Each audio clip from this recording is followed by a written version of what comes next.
अध्यक्ष महोदय, अब मैं कुछ माननीय सदस्यों द्वारा उठाए गए वैदेशिक मामलों से संबद्ध विषयों को लेना चाहूंगी। इनमें से बहुतों पर इस सदन में पहले भी विचार हो चुका है।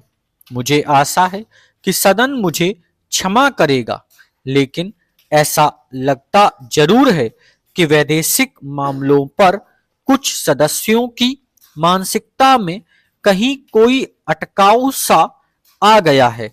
अटकाव योजना में नहीं आया है, बल्कि कुछ लोगों के चिंतन में आया है।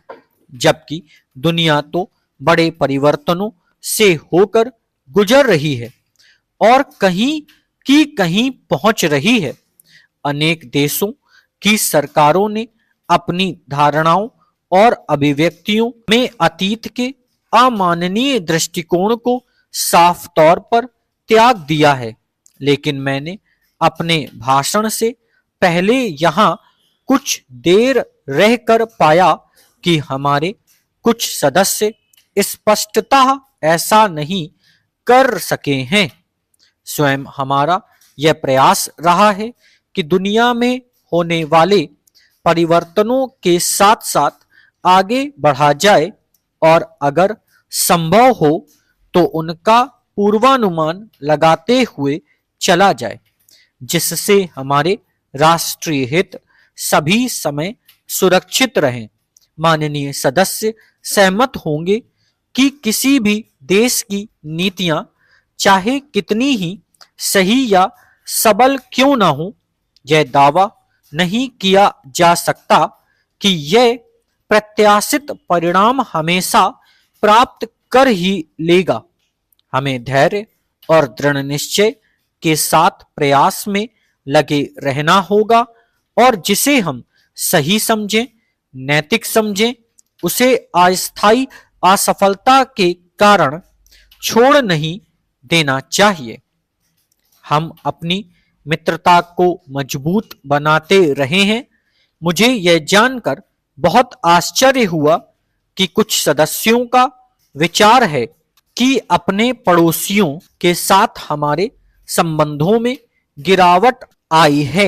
जैसा कि राष्ट्रपति ने अपने अभिभाषण में कहा है कि हम अफगानिस्तान, म्यांमार, श्रीलंका, ईरान और नेपाल के साथ अपने संबंधों को बहुत महत्वपूर्ण मानते हैं और हमने इन देशों के प्रति विशेष ध्यान दिया है।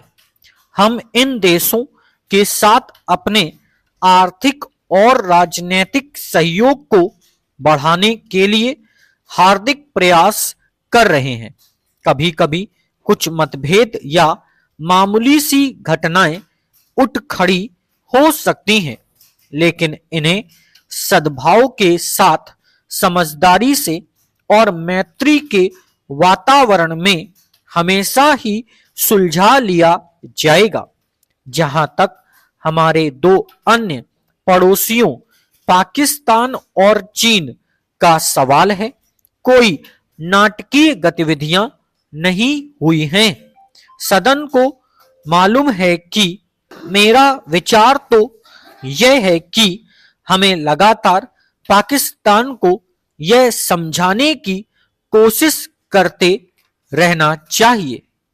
अध्यक्ष महोदय, मैं महसूस करती हूं कि संघर्ष और टकराव का रुख छोड़ देना जितना हमारे हित में है, उतना ही उनके हित में भी।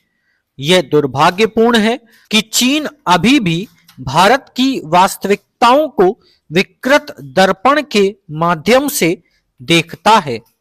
एक माननीय सदस्य ने कहा है कि राष्ट्रपति के अभिभाषण में हमने उन उपायों की रूपरेखा नहीं प्रस्तुत की जो इस संबंध में हम करने जा रहे हैं।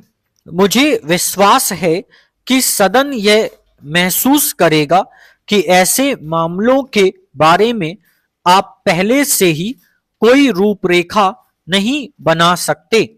जैसा कि मैंने कहा, सारी दुनिया बदल गई है और बदल रही है, और मैं सोचती हूं कि हम इन परिवर्तनों के साथ बदल रहे हैं, और ऐसी परिवर्तनशील नाजुक परिस्थिति में अधिक कुछ न कहना ही शायद अच्छा होगा। कुछ माननीय सदस्यों के विचार क्रोध और कुंठा के कारण धुंधले हो गए हैं। कुछ ने तो यह कहा है कि हमारी राजनीतिक स्वाधीनता को खतरे में डाला जा रहा है। विभिन्न दलों द्वारा एक दूसरे से अलग तर्क दिए गए हैं। अब बुनियादी तौर पर राजनीतिक स्वाधीनता को केवल एक ही चीज से खतरा हो सकता है, और वह यह कि जनता कमजोर पड़ जाए, चाहे ऐसा सांप्रदायिकता के कारण हो या आपसी विश्वास की कमी के, अथवा इसलिए कि एक दल सोचने लगे कि सभी तरह का समाधान उसी के पास है और जनता से परामर्श करने की जरूरत नहीं है। ये दोनों ही स्थितियां लोकतंत्र के लिए समान रूप से खतरा पैदा करने वाली हैं। सरकार को पूरा एहसास है कि कुछ अल्पसंख्यक जातियों को किन तकलीफों का सामना करना पड़ रहा है, और वह जो कुछ भी संभव है सहायता दे रही हैं। यह ऐसा विषय नहीं है जिसे शुद्ध रूप से प्रशासनिक माना जाए या जिसे कानून बनाकर हल किया जा सके।